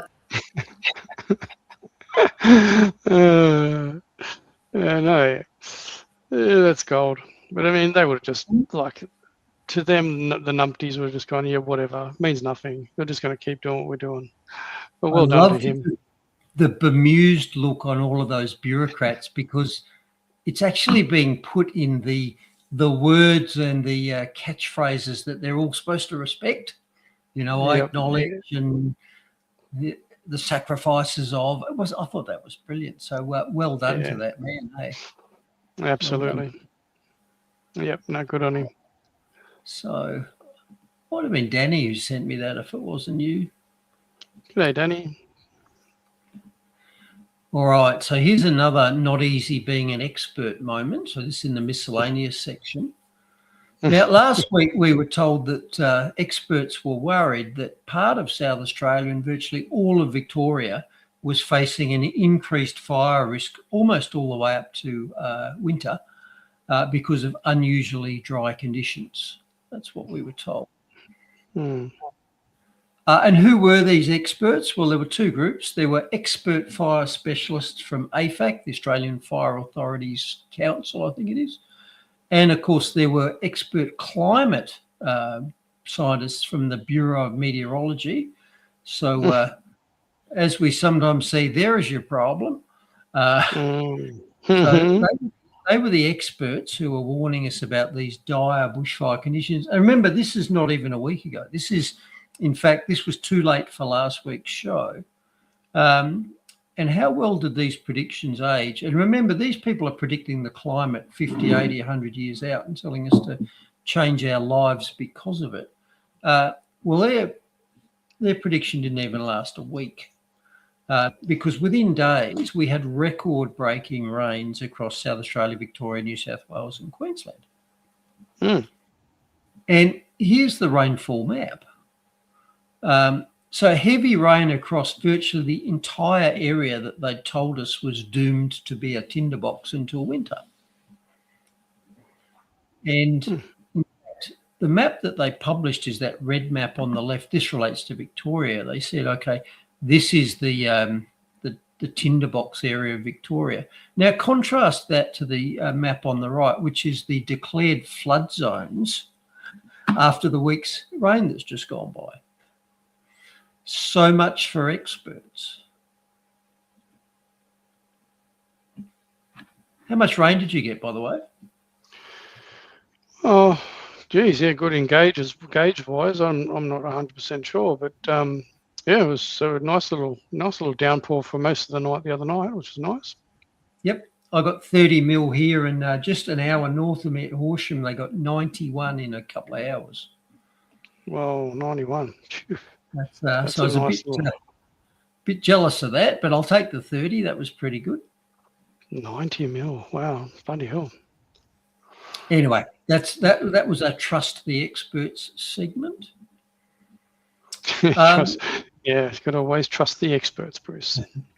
The specialists and the experts.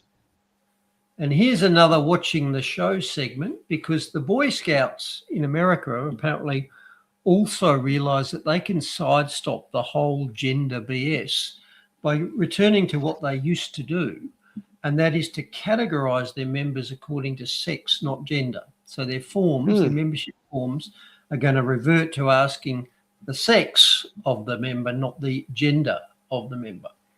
And I would have thought that was a pretty obvious way to sidestep that problem, wouldn't you? Now, Ben Shapiro, who I sometimes like but not always, he apparently thought it was pretty obvious too. And let me just share a little video clip of his. Yeah, I didn't mind him in the early days, but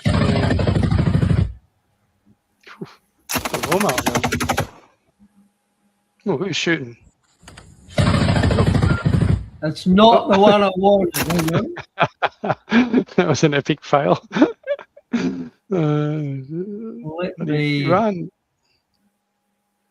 I can't bring him up quickly, I'm afraid. Oh, that's all right. Anyway, I'll paraphrase that, because, like I say, it's not quite the one I was hoping for. But what you had there was Ben Shapiro being asked at a meeting, where does it say that you have to be a boy to be a member of the Boy Scouts? And his answer was in the name. It's in the name. It's in the name. Yeah, but you can choose the name these days, can't you? That's the problem. Yeah. Well, no, boy is not a gender; it's a sex. So you can have whatever gender you want. We don't classify you according to that. Okay. That's right. Exactly right. All right. Zombie stories that will not die, and this is a zombie story that keeps coming back.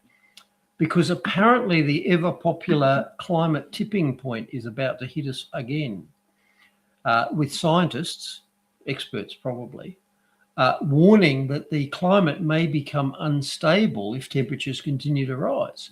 And if that happens, we'll get a runaway Thermageddon is what's going to happen. A runaway Thermageddon. So those words are mine, but that is what the story was about. I like it, Thermageddon. I like it.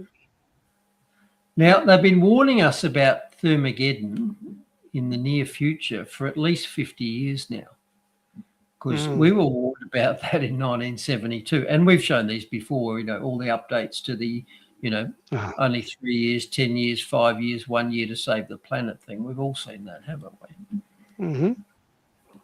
Now, we know from first principles that there cannot be such a thing as a runaway tipping point, because the Earth has had billions of years to discover it and run away, to either turn into a cinder block or a permanent iceberg, depending on which direction it ran. And in the billions of years that it could have done it, it didn't do it. And that shows you that it can't do it. And the reason it can't do it is because the climate is a complex system, and like all complex systems, it has negative feedback loops. So things happen that prevent it running away in one direction. So here's a couple of negative feedback loops relating to climate. So if the Earth gets hotter, then you get more evaporation. Makes sense? When you get more evaporation, you get more clouds. And when you get more clouds, you get more shade, and so the Earth cools down. So that's a negative feedback loop. It's called albedo. The planet gets more reflective of sunlight if it gets more cloud, and it gets more cloud if it gets hotter.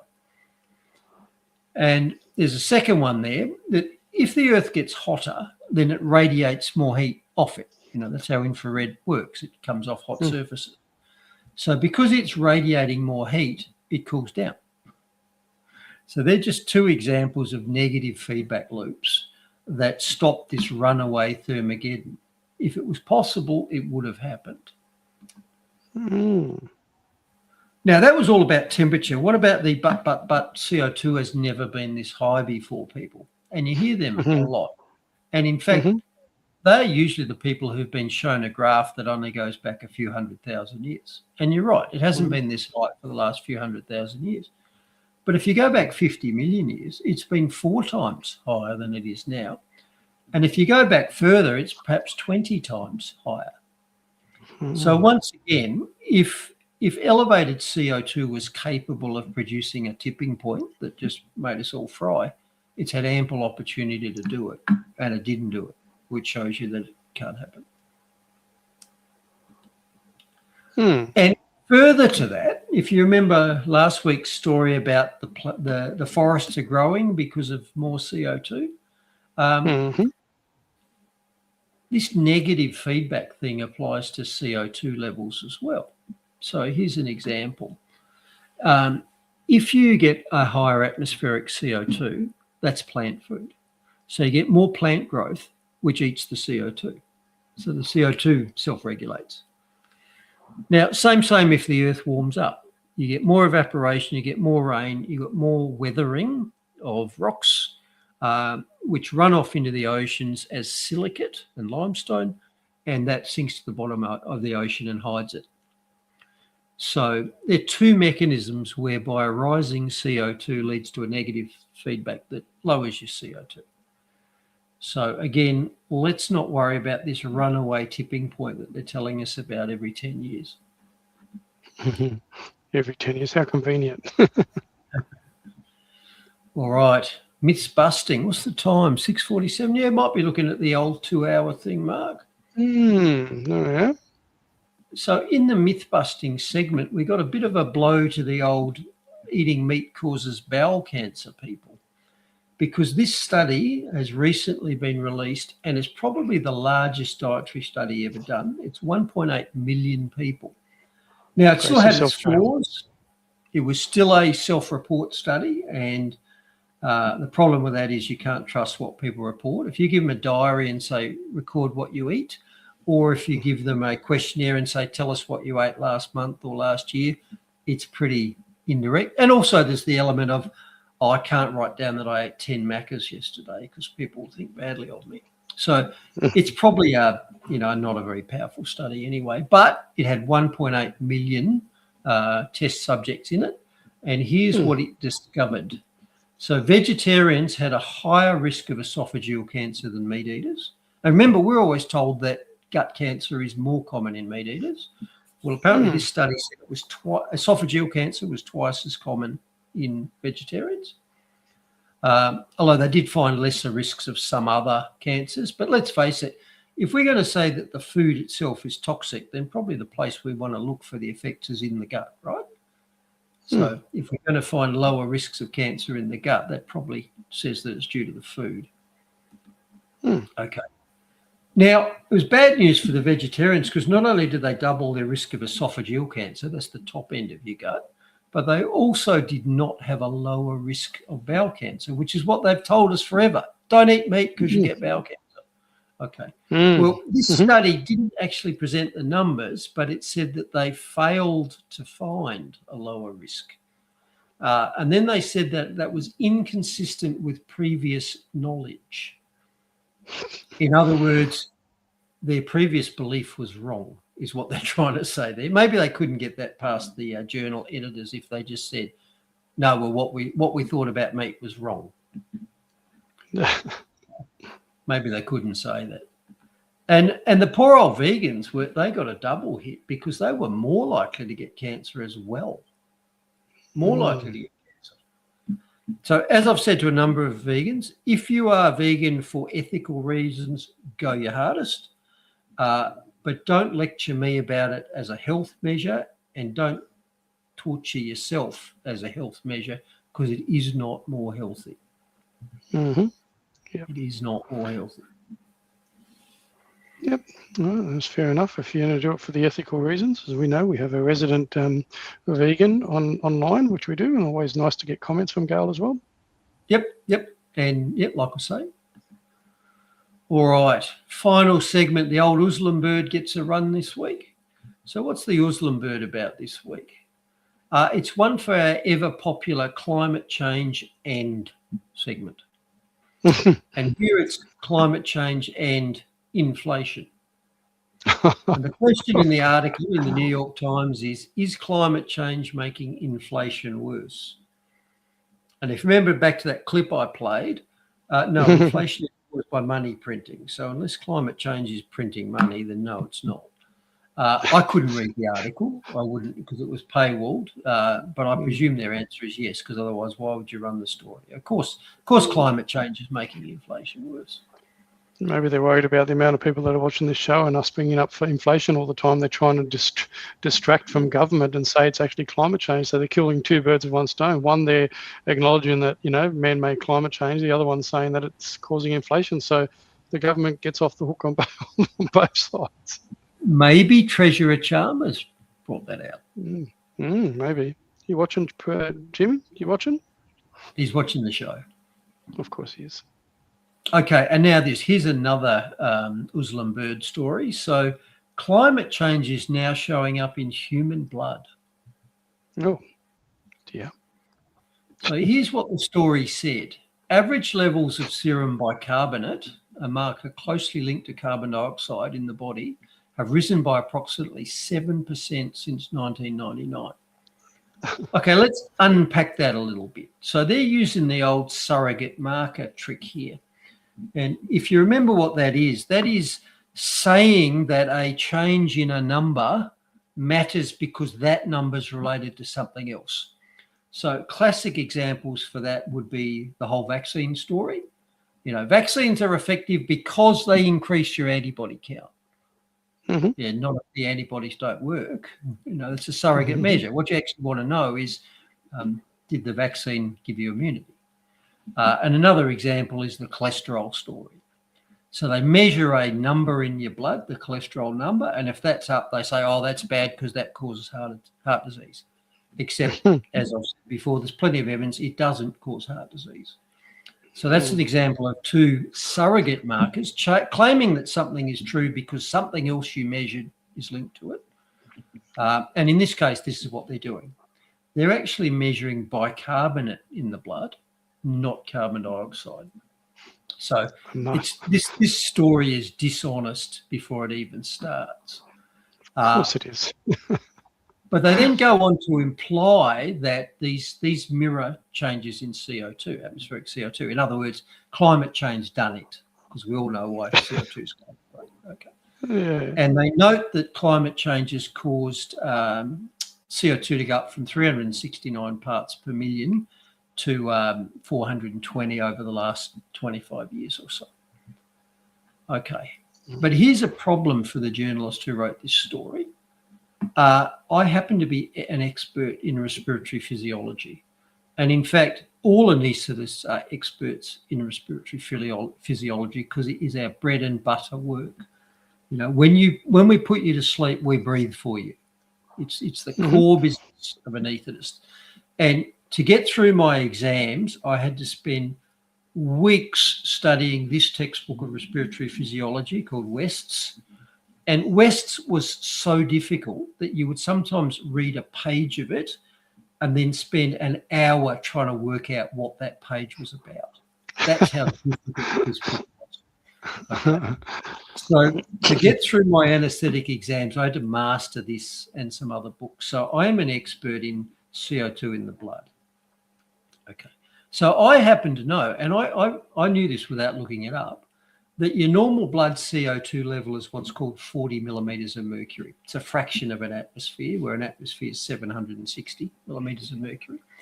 And if you divide that out, your normal blood CO2 is 52,000 parts per million. That's normal. That's what you're breathing out right now. So in comparison, atmospheric CO2 is currently 420 parts per million. So it's not even 1% of the total of what you're breathing out anyway. And your body monitors the CO2, and if it goes up a bit, you just breathe a little bit harder and breathe it out. So even if the levels in the atmosphere are going up by that small fraction, all you got to do is breathe 1% harder, or in fact, it's got to be less than that, to compensate for it. You won't even notice it. Okay, so that's my debunk of the old climate change and blood chemistry thing. It's just bollocks. And yet if you read this, it seems plausible. It's pseudoscience and it's wrong, and it's yet another scare story. And I challenge you, any expert in anything can probably say that about any scare story. What you scare me about something I actually understand, I'm going to say it's bonkers, it's not real. That's right. They try to scare you with COVID, they try to scare you with that. Exactly right.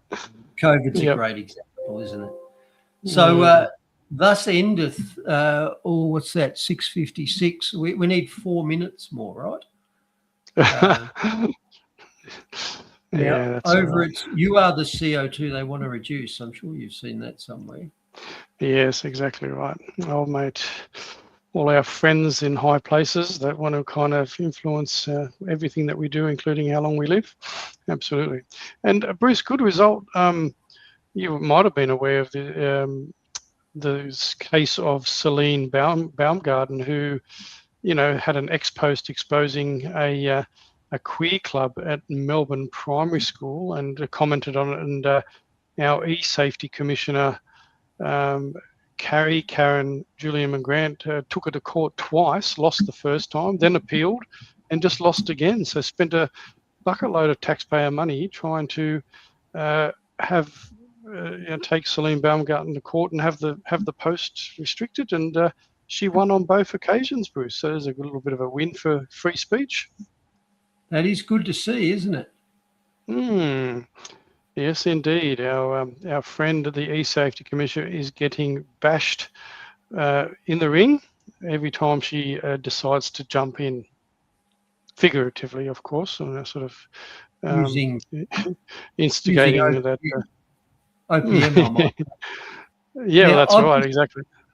I've just found the Boy Scouts clip. Although it's a longer one than I'm used to, but I'm going to bring it up and just see what we get of that, eh?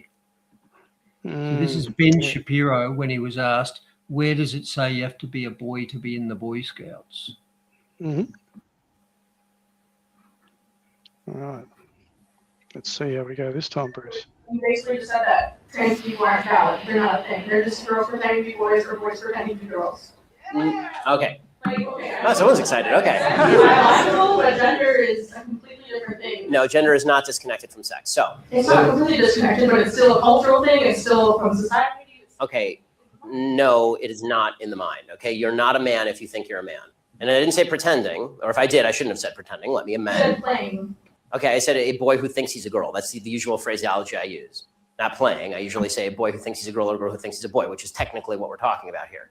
As far as the actual psychological issues at play, it used to be called gender dysphoria or gender identity disorder. Now they call it gender dysphoria. The idea that sex or gender are malleable is not true. Okay, and I'm not denying your humanity if you're a transgender person. I am saying that you are not the sex to which you claim to be. You're still a human being, and you're a human being with an issue that I wish you Godspeed in dealing with in whatever way you see fit. But if you are going to dictate to me that I'm supposed to pretend that men are women and women are men, no. My answer is no. I'm not going to modify basic biology because it threatens your subjective sense of what you are. Okay, but you're still saying these kids should like not be accepted because they don't really fit in either place. They can't just like. I'm saying that the Boy Scouts have a standard. You must be a biological boy to be a Boy Scout. You have to be a boy to be a Boy Scout. Where's that written though? In the name Boy Scouts. Yeah, no, where's that written? Well, in the name Boy Scouts. And I love the way you see this with these sort of wokerati who are attacking you. You point out something they're saying is nonsensible or you didn't say it, and then they just go, yeah, whatever, and then keep arguing it. No, not whatever. I've just shot you down. Yeah, exactly. Don't whatever me and plow on. Stop. I've just said you're wrong. Yeah, exactly right. Exactly right. Yeah. And what's Dovell said? If I rang the police and said I was offended by something even unrelated to what you're talking about, you can now be thrown in jail on the queue. Yeah, that's right. Because the offence police, isn't it? Right. Yeah. Correct. Yep. And apparently saying you're offended by not being able to offend somebody that's not a defence. You have to be a designated offence taker. Sorry, I think that's called a protected, you have to have a protected characteristic. It's the protected class. Yes, you have to be a protected class, Bruce, a protected class. And we are neither. I think, I'm more so maybe than you, just by a smidgen, because isn't it like, middle-aged Australian white Christian or something like that? So they're just, male, yeah. Still got a fair way to go, Mark. You've got a long way to go, my friend. You have got a. I'm just pleased that you're reading it. Good on you. Let the word talk to you, my friend. And thank you for sending it. It's a magnificent book. And as we go out, perhaps I could just show this to Henley. That's what I'm drinking my water out of. That's a bit of a family in joke with there's it's this mirror sequence of a person holding a cup of her person every year. Oh, that's pretty cool. Oh, good on you. The family in joke there. Good stuff. Good to see. See, that shows our humanity that we have got family and other people. So good on you, Henley, even though you jumped on late. Good to see. There we go. We're done. All right. Oh, it's been a cracker. I'm really pleased with the amount of interactions we've had today too, guys. It's really great, and good to see that we're getting commenters on YouTube as well. So we got both Rumbles churning along on YouTube, and glad that we're back up on X as well. And so good stuff. We're still kicking it out there. And I got slightly busted today because I was asked if I could take the fire truck down to the local school just to do a bit of show and tell for the kids. And I said, it's podcast day. I'm normally sort of, finalising it. I might just not do that one. And they're bugging me. We had 2 call-outs during the day, so to go down the station twice and get on the truck anyway. So I that shot down my excuse a bit.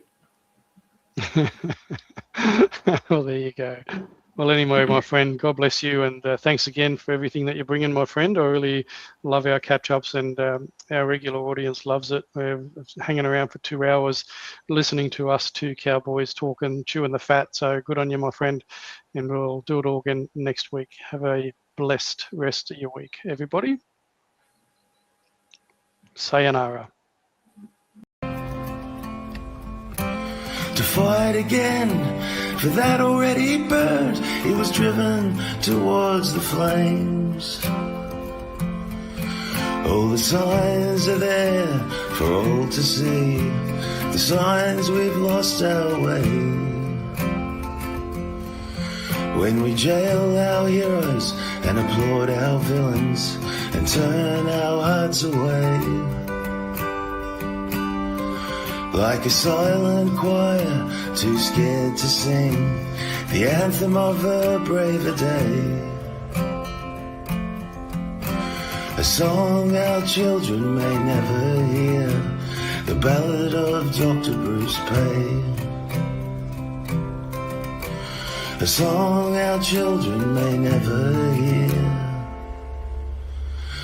the ballad ballad of Dr. Bruce Paix.